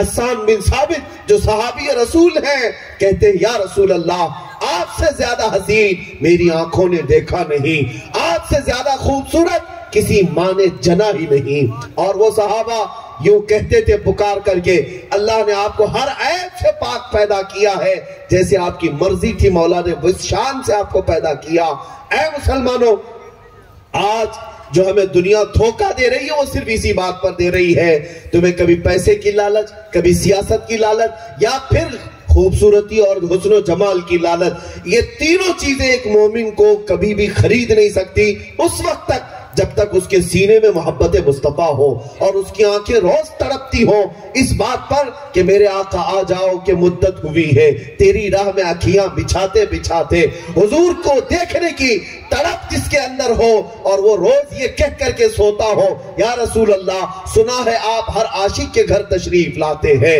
میرے گھر میں بھی ہو جائے چراغاں یا رسول اللہ۔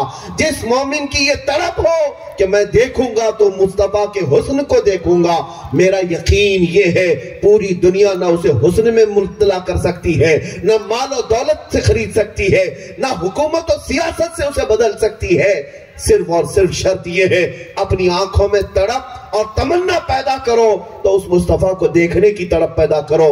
شہزادہ اعلیٰ حضرت حجت الاسلام بلکہ مفتی اعظم ہند کی یہ بات یاد رکھنا، ان بزرگوں کو جو تقوی حاصل تھا وہ آنکھوں کی اسی تڑپ کی وجہ سے، ان کو جو عشق حاصل تھا مصطفیٰ سے اسی آس اور تمنا کی وجہ سے مفتی اعظم نے بارگاہ الہی میں یہ دعا کی تھی، کچھ ایسا کر دے میرے کردگار آنکھوں میں، ہمیشہ نقش رہے روئے یار آنکھوں میں، انہیں نہ دیکھا تو کس کام کی ہیں آنکھیں کہ دیکھنے کی ہے ساری بہار آنکھوں میں۔ میرے عزیزوں، حضور پاک صلی اللہ تعالیٰ علیہ وسلم کی طرف جب تک تمہارے آنکھوں میں نہیں آئے گی یہ دنیا بار بار تمہیں ٹھوکر دیتی رہے گی، بار بار تمہیں دھوکہ دیتی رہے گی۔ آج تمہارے گھروں میں جو ننگے ناچ نچائے جاتے ہیں، میں یہ نہیں کہتا کہ عورتیں ننگی ہو کر ناچ رہی، نہیں، بلکہ وہ حدیث مجھے یاد آتی ہے، میرے آقا صلی اللہ علیہ وسلم نے فرمایا تھا قیامت کے قریب تم دیکھو گے کہ زنا اتنا عام ہو جائے گا کہ اس طرح سے لوگ سڑکوں پر کریں گے جیسے گدھے اور کتے جوڑا کھاتے ہیں، زنا اس طرح سے عام کر دیا جائے گا، بے پردگی اور اخلاق سے گری ہوئی حرکتیں ایسی عام ہو جائیں گی۔ آج تک ہمارے مشرقی روایات میں اس طرح سے حرکتیں تو ابھی دیکھنے کو نہیں ملی، لیکن ہر ایک کے ہاتھ میں جو انٹرنیٹ آیا ہوا ہے، موبائل اسکرین نے وہ ساری چیزیں تمہیں دکھا دی، ٹیلی ویژن دنیا نے یہ تمہیں اخلاق سے گری ہوئی زنا کی ننگی تصویریں دکھانا شروع کر دیا۔ مجھے ڈر لگتا ہے ایک دو نہیں سینکڑوں نوجوان بچوں نے صرف اور صرف انہی بے حیا تصویروں پر اپنی زندگی برباد کر دی، کتنوں کی جوانی ختم ہو گئی پتہ ہے آپ کو؟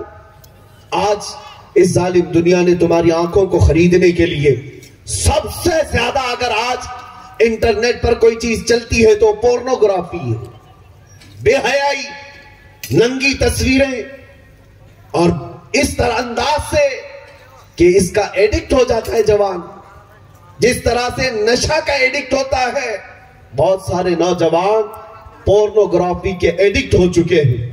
مجھے وہ بات بھی یاد آتی ہے، میرے آقا نے فرمایا تھا قیامت کے قریب انگلیوں کے پور سے گناہ کیے جائیں گے۔ میرے آقا نے کیا فرمایا تھا؟ انگلیوں کے پور سے گناہ کیے جائیں گے۔ ہو سکتا ہے اس وقت اس کا تصور بھی نہ ہو کہ انگلیوں کے پور سے کیا کیا جا سکتا ہے، لیکن آج ہر کوئی جانتا ہے کہ ٹچ اسکرین آ کر کے اس نے ثابت کر دیا کہ سارے گناہ اس انگلی کے پور سے ہو رہے ہیں، انگلیوں کے ٹچ سے ہوتے چلے گئے۔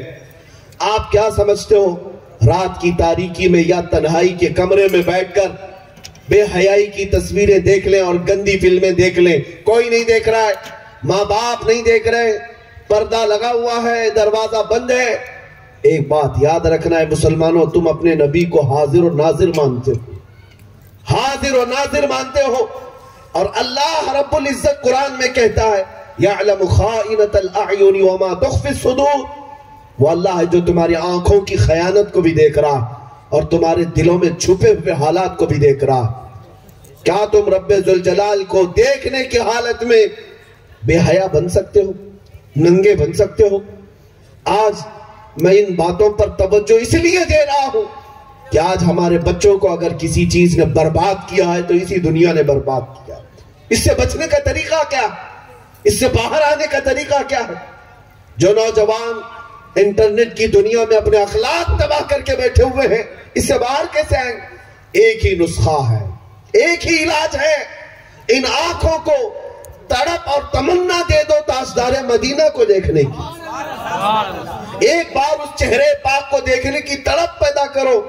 دیکھنا حضور کو دیکھنے کی جو آنکھیں ہیں نا، وہ پھر بے حیا کبھی نہیں ہو سکتی، وہ بے حیا نہیں ہوں گی۔ میرے عزیزوں، چھپی ہوئی باتیں تو دور کی ہیں، یاد مجمع کی بات تو دور کی ہے، وہ تنہائی میں بھی آنکھ اٹھا کر کے کبھی اجنبیہ کی طرف نہیں دیکھے گا، اس لیے کہ وہ آنکھیں بچا کر رکھتا ہے کہ مجھے حسن مصطفیٰ کو دیکھنا ہے، نبی پاک کو دیکھنا ہے۔ آؤ میں تمہیں بتا دوں، اس رسول پاک صلی اللہ تعالیٰ علیہ وسلم کا تصور جب تک تم اپنے ذہن و دماغ میں نہیں لاؤ گے، تب تک یہ دنیا بار بار تمہیں ٹوچن مارتی رہے گی، دھوکہ دیتی رہے گی۔ تم روز توبہ کرتے ہو، پھر تنہائی میں جاتے ہو تو گناہ کر بیٹھتے ہو، روزانہ تم اپنے گناہوں سے باز آنے کی بات کرتے ہو، لیکن پھر اکیلا پن محسوس ہوتا ہے، اسی گناہ کی وادی میں چلے جاتے ہو۔ اس کا علاج یہی ہے کہ تڑپ پیدا کرو، تمنا پیدا کرو کہ مجھے دیکھنا ہے تو پہلے نمبر پر میرے مصطفیٰ کو دیکھنا ہے، میرے آقا کو دیکھنا ہے، اور اسی آس میں دنیا سے چلے جاؤ گے۔ قسم خدا کی، اگر یہاں دیکھنا میسر نہ بھی آیا کوئی بات نہیں، قبر میں پہنچو گے تو میرے مصطفیٰ کی زیارت ضرور ہوگی، ان کے چہرے جمال جہاں آرا کو ضرور دیکھو گے۔ آؤ میرے آقا صلی اللہ تعالیٰ علیہ وسلم کے خط و خال پر جن لوگوں نے بھی اپنے اشعار میں لکھا ہے، اس پر میں اپنی گفتگو کو سمیٹتا ہوں۔ کریم صلی اللہ تعالیٰ علیہ وسلم کی ظاہر سی بات ہے، دیکھیں میرے مصطفیٰ کریم صلی اللہ تعالیٰ علیہ وسلم کی جمال کی بات کی جا رہی تھی، اللہ تبارک و تعالیٰ نے آل رسول کو ہمارے درمیان بھیجا۔ حضور پاک صلی اللہ تعالیٰ علیہ وسلم کی یہ خوشبوئیں آج پوری دنیا کو مہکا رہی ہیں۔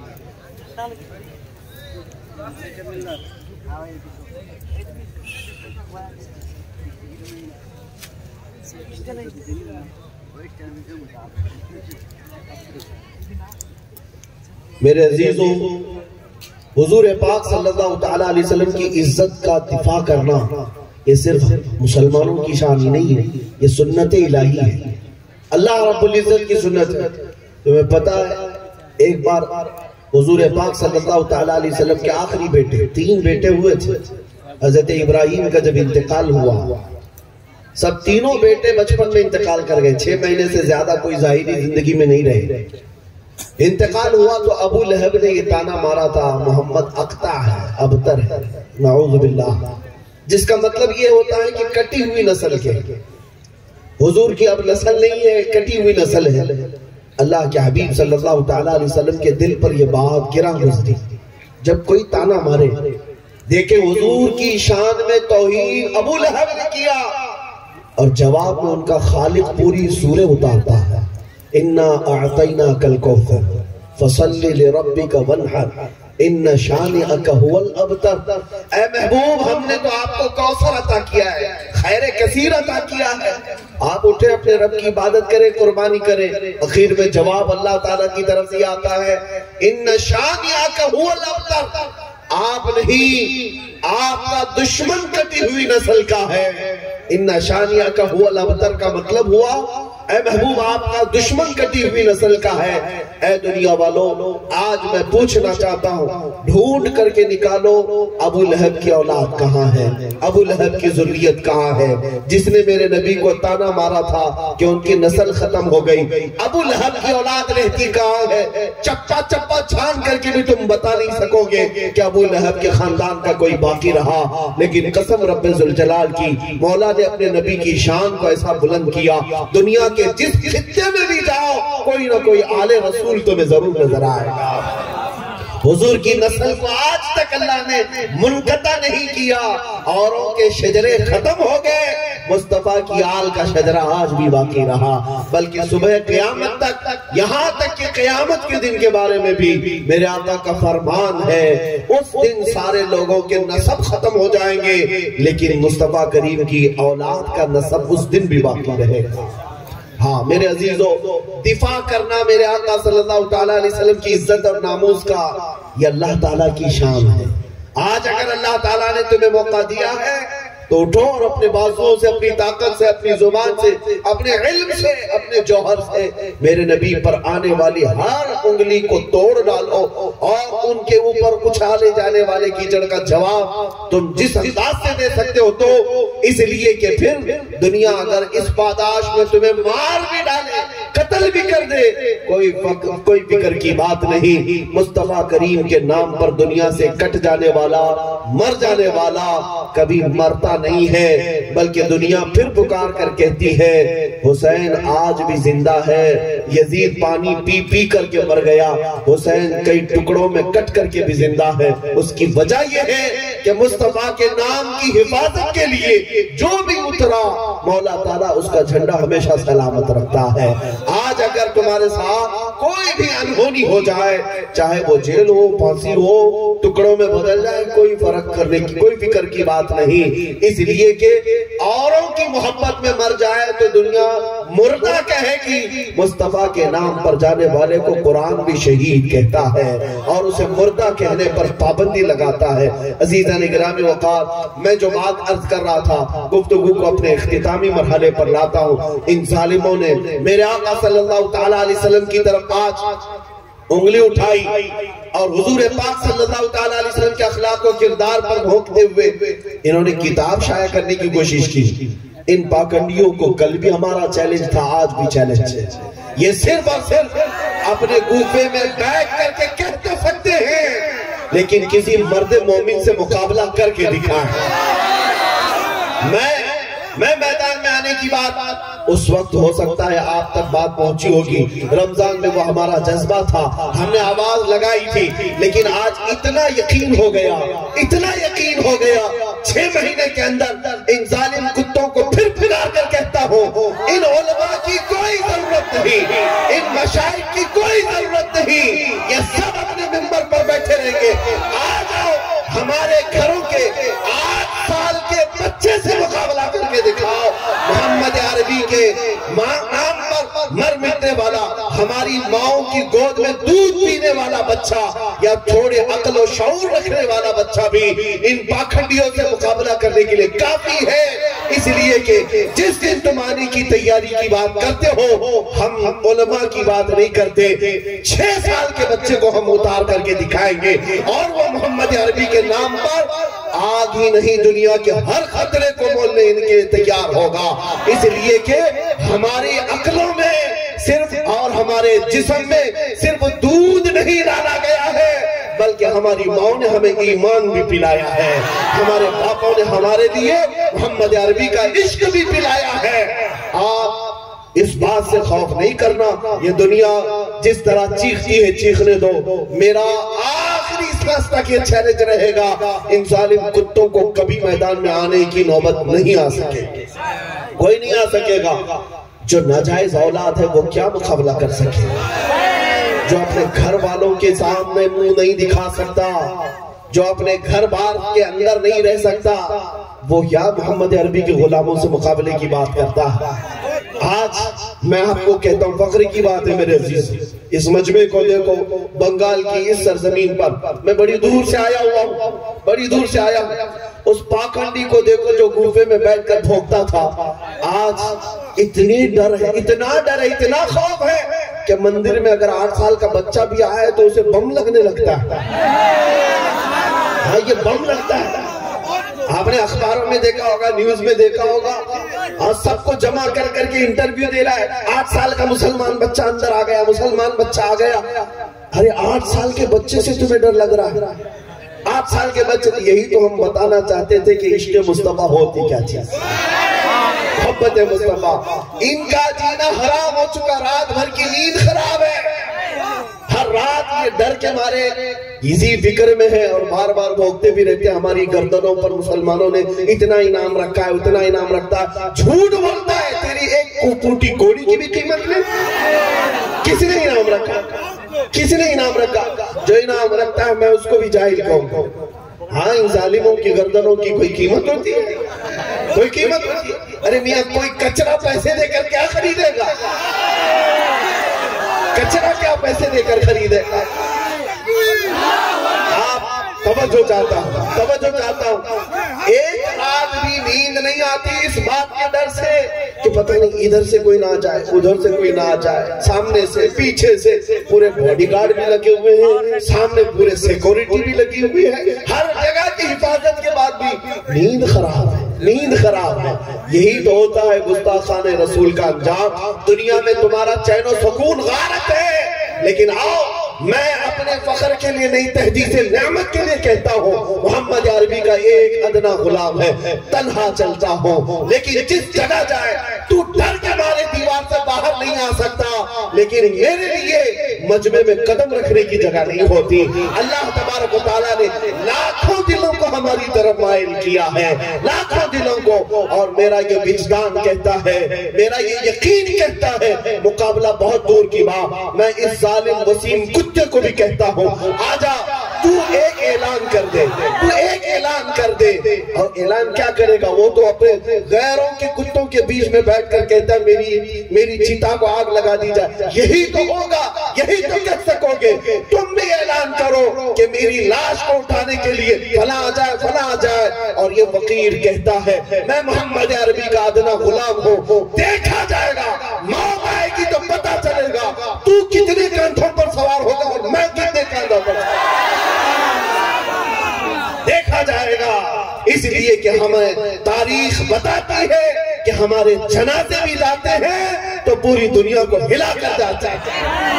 ہاں, پوری دنیا کو ہلا کر جاتے ہیں. یہ عاشقان مصطفیٰ کی بات کر رہا ہوں, اللہ ان کے قدموں کا صدقہ ہمیں عطا کرے.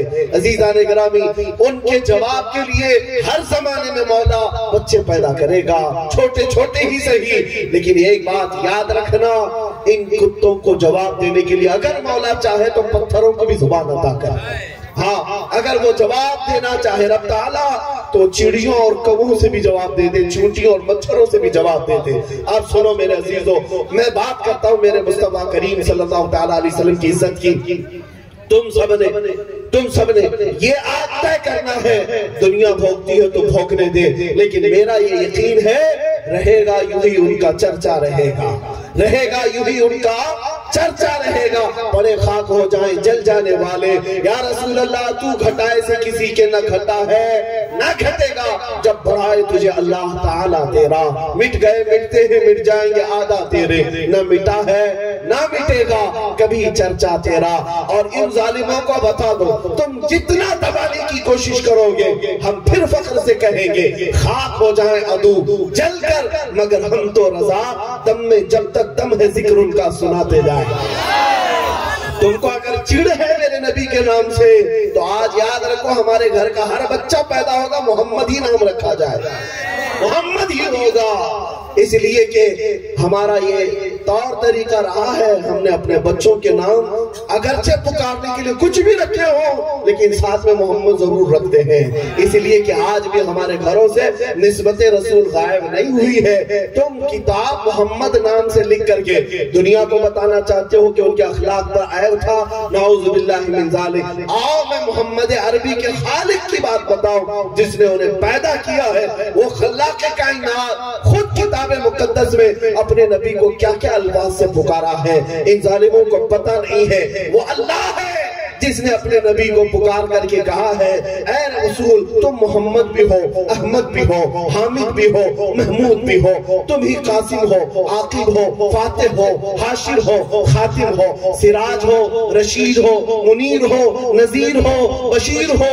اے محمد تم ہی طٰہٰ ہو, یاسین ہو, مزمل ہو, مدثر ہو, ناصر ہو, منصور ہو, قائم ہو, عادل ہو, شہید ہو. اے محمد تم ہی مصطفیٰ ہو, مجتبیٰ ہو, مرتضیٰ ہو, مرتجا ہو, مختار ہو, مومن ہو. اے محمد تم ہی ابتہی ہو, تم ہی مدنی ہو, عربی ہو, قرشی ہو, حجازی ہو, ترازی ہو, مدری ہو, امی ہو. اے محمد تم ہی یتیم ہو, غنی ہو, جواد ہو, بر ہو, رؤوف ہو, رحیم ہو. تم عالم بھی ہو, طاہر بھی ہو, مطہر بھی ہو.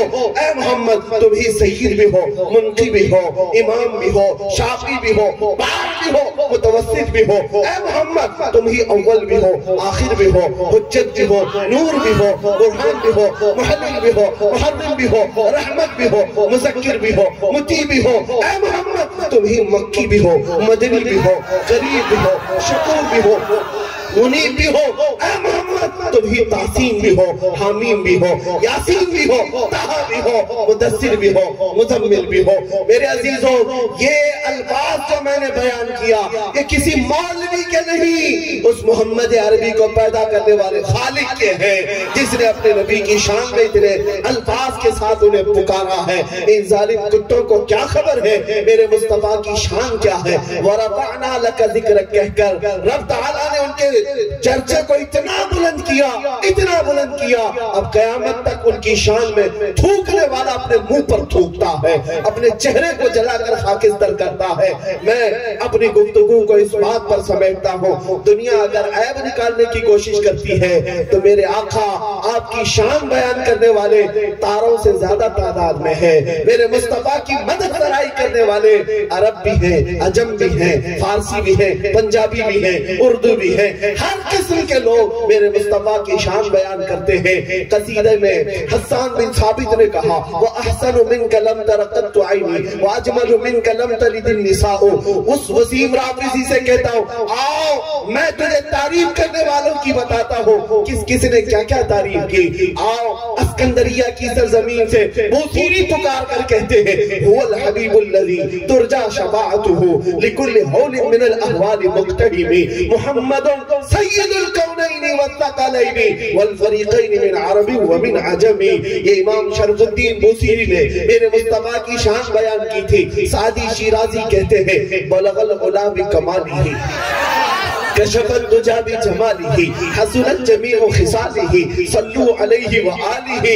حافظ شیرازی کہتے ہیں یا صاحب الجمال ویا سید البشر من وجہک المنیر لقد نور القمر لا يمکن الثناء کما کان حقہ بعد از خدا بزرگ دوئی قصہ مختصر۔ اور علامہ عبد الرحمن جامی فارسی کا مشہور عاشق رسول ہے، کہتا ہے تنم پر سودا جاں پارا سے ہجرہ یا رسول اللہ، دلم پشبردہ آوارا سے عصیاں یا رسول اللہ، چو بازوی شفاعت را کشائی بر گنہگارا مکن محروم جامیرا درآن یا رسول اللہ۔ یہ فارسی عاشقوں نے پکارا تھا۔ میرے عزیزو اتنا ہی نہیں، دنیا کی ہر زبان پر میرے آقا کی تعریف کرنے والے قصیدہ خواں محسوس کرو گے، پہچانو گے، اور ان کی تعریف کرنے والے اپنے بھی ہیں، غیر بھی ہیں۔ گرو نانک کہتا ہے محمد ناہد بھکتی نہ ہے، محمد اگر نہیں ہے تو کوئی عبادت ہی نہیں ہے، دنیا میں کوئی عبادت ہی نہیں ہے۔ پنجاب کی سرزمین پر آؤ، وہاں سے پکار کر کے ایک عاشق رسول فنا پہ رسول مہر علی شاہ کہتے ہیں مکھ چند بدر شاشانیے متھے چمکے لٹھ نورانیے کالی ظلفت اکھ مستانیے مخبور اکھے ہنمد بھریا اس صورت نو میں جان اکھاں کی جان جہاں اکھاں سچ اکھاں رب دی شان اکھاں اس شانہ تو شانہ سب نبیاں سبحان اللہ ما اجملکا ما احسنکا ما اکملکا کتھے مہر علی کتھے تیری شانہ گستاخ اکھے کی جا اڑیا۔ یہ پنجابیوں نے کہا تھا آؤ اردو کی زمین پر اردو کی زمین پر قدم رکھتے ہیں تو قلندر لاہوری اقبال پکار کر کہتا ہے نگاہ عشق و مستی میں وہی اول وہی آخر وہی قرآن وہی فرقان وہی یاسین وہی طہا۔ یا رسول اللہ لاہ بھی تو قلم بھی تو تیرا وجود الکتاب گنبد آبگینہ رنگ تیرے محیط میں حباب محمد کی محبت دین حق کی شرط اول ہے، اسی میں ہو اگر خامی تو سب کچھ نامکمل ہے۔ اقبال نے ہی یہ دنیا کو بتایا تھا ہو نہ یہ پھول تو بلبل کا ترنم بھی نہ ہو، چمن دہر میں کلیوں کا تبسم بھی نہ ہو، اور اسی اقبال نے کہا تھا ہو نہ یہ ساقی تو میں بھی نہ ہو خم بھی نہ ہو، بزم توحید دنیا میں نہ ہو تم بھی نہ ہو، خیمہ افلاک کا استادہ اسی نام سے ہے، نبض ہستی تپشامادہ اسی نام سے ہے۔ میرے عزیزو یہاں بات آ گئی ہے، دل کو لگنے والا ایک خط و خال پیش کرنے والا شاعر جو میرے مصطفیٰ کے پورے اخلاق کردار حسن و جمال کو اپنے الفاظ میں سمیٹ کر کے امت کے سامنے کیسے رکھا ہے۔ ان رافضی کتوں کو نہ دیکھو، عاشقوں کی زبان کو دیکھو. ایک عاشق کہتا ہے مصطفیٰ کی شان میں, چہرہ ہے کہ انوار دو عالم کا صحیفہ, چہرہ ہے کہ انوار دو عالم کا صحیفہ, آنکھیں ہیں کہ بحرین تقدس کی نگی ہے, ماتھا ہے کہ وحدت کی تجلی کا ورق ہے, عارض ہے کہ والفجر کی آیات کے امی ہیں, کیسو ہے کہ واللیل کے بکھرے ہوئے سائے, لب ہے کہ سورت, لب ہے کہ ابرو ہے کہ قوسین شب قدر کھلے ہیں, گردن ہے کہ برفر کے زمین اوج سریا, لب صورت یاقوت شعاؤں میں دھلے ہیں, قد ہے کہ نبوت کے خد و خال کا معیار, بازو ہے کہ توحید کی عظمت کے علم ہے, سینہ ہے کہ رمز دل ہستی کا خزینہ, پلکیں ہیں کہ الفاظ رخ لوح و قلم ہے, باتیں ہیں کہ طوبہ کی چٹکتی ہوئی گلیاں, باتیں ہیں کہ طوبہ کی چٹکتی ہوئی گلیاں, لہجہ ہے کہ یزدان کی زبان بول رہی ہے, اور خطبے ہیں کہ ساون کے امڑتے ہوئے دریا, قرات ہے کہ اسرار جہاں کھول رہی ہے, یہ دانت یہ شیراز شبنم کے تراشے, یاقوت کی وادی میں دمکتے ہوئے ہیرے, یہ موج تبسم ہے کہ رنگوں کی دھنک ہے, یہ موج تبسم ہے کہ رنگوں کی دھنک ہے, یہ عکس متانت ہے کہ ٹھہرا ہوا موسم ہے. میرے آقا کے خط و خال کو ان سارے لوگوں نے پیش کیا. اخیر میں میرے عزیزوں, بریلی کا امام عشق و محبت, تاجدار حسن و فصاحت, اس طرح بارگاہ مصطفیٰ میں کہتا ہے, دنیا جو جو کہے اسے کہہ لینے دو, لیکن ہم تو پکار کر کہیں گے, سرور کہوں کہ مالک و مولا کہوں تجھے, باغ خلیل کا گل زیبا کہوں تجھے, اللہ نے تیرے جسم منور کی تابشیں, اے جانے جان میں جانے تجلا کہوں تجھے, تیرے تو وصف عیب تناہی سے ہے بری, حیران ہوں میرے شاہ میں کیا کیا کہوں تجھے, لیکن رضا نے ختم سخن اس پہ کر دیا, خالق کا بندہ خلق کا آقا کہوں تجھے, ان کا رخ پاک اعلیٰ حضرت فاضل بریلوی امام عشق و محبت کہتے ہیں, رخ دل ہے یا مہر سما, یہ بھی نہیں وہ بھی نہیں, شب زلف یا مشک خدا, یہ بھی نہیں وہ بھی نہیں, بلبل نے گل ان کو کہا, قمری نے سروے جاں پزا, حیرت نے جھجلا کر کہا, یہ بھی نہیں وہ بھی نہیں, حسان بن ثابت نے کہا تھا, یا رسول اللہ آپ سے زیادہ حسین میری آنکھوں نے دیکھا نہیں, اور ہندوستان کا حسان بریلی سے کہتا ہے, وہ کمال حسن حضور ہے کہ گمان نقص جہاں نہیں, یہی پھول خار سے دور ہے, یہی شمع ہے کہ دھواں نہیں, یا رسول اللہ تیرے آگے یوں ہیں دبے نچے, فصحا عرب کے بڑے بڑے, کوئی جانے منہ میں زباں نہیں, نہیں بلکہ جسم میں جان نہیں, کروں تیرے نام پہ جاں فدا, نہ بس ایک جاں دو جہاں فدا, دو جہاں سے بھی نہیں جی بھرا, کروں کیا کروڑوں جہاں نہیں. اے مسلمانوں, اس بات پر میں اپنی گفتگو کو ختم کرتا ہوں, دنیا میرے مصطفیٰ کے بارے میں کیا کہتی ہے اس سے مجھے سروکار نہیں. ایک عاشق یہ کہتا ہے, سارے اونچوں سے اونچا سمجھئے جسے ہے اس اونچے سے اونچا ہمارا نبی, سارے اچھا سے اچھا سمجھئے جسے ہے اس اچھے سے اچھا ہمارا نبی. ملک کونین میں انبیاء تاجدار, تاجداروں کا آقا,